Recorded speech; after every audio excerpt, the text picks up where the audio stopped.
నాగర్ కర్నూలు జిల్లా ఆమ్రాబాద్లో రెవెన్యూ అధికారుల అవినీతి బాగోతం బట్టబయలైంది. భూ యజమాని బతికున్నా చనిపోయినట్లు రికార్డుల్లో నమోదు చేశారు.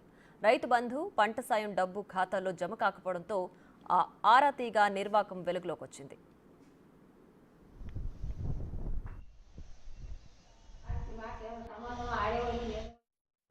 కుమ్మరోనిపల్లికి చెందిన పెద్ద సాయిలమ్మకు 1.8 గుంటల భూమి ప్రభుత్వం మంజూరు చేసింది. టీఓ నంబర్, పట్టాపాస్ బుక్ కూడా ఇచ్చారు. ఆ భూమిని సాయిలమ్మ కుమారుడు సాగు చేస్తున్నాడు. ఎప్పట్లాగానే ప్రభుత్వం అందించే పంట సాయం, రైతు బంధు డబ్బు సాయిలమ్మ ఖాతాలోకి వెళ్లాల్సింది. కానీ ప్రభుత్వం అందించిన డబ్బులు సాయిలమ్మ ఖాతాలోకి జమ కాలేదు. దీంతో సదరు లబ్ధిదారులు డబ్బులు రాకపోవడంపై ఆరా తీశారు. రెవెన్యూ అధికారులను అడిగినా పట్టించుకోలేదని, దీంతో బాధితులు ఆర్టీఐ ద్వారా సమాచారాన్ని రాబట్టారు.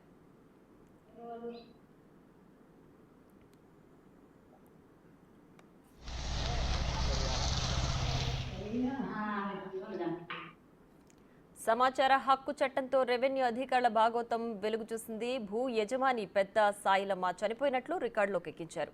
జనవరి 1, 2023లో యజమాని చనిపోయినట్లు వీఆర్ఓ మరణ ధృవీకరణ పత్రాన్ని జారీ చేశారు.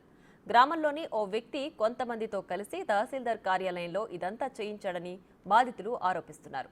తన ప్రమేయం లేకపోయినా తప్పుడు ఆరోపణలు చేస్తున్నారని వీఆర్ఓ సంధ్యారాణి అంటున్నారు.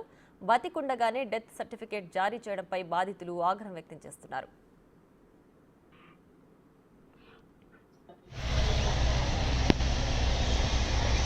అలా ఏం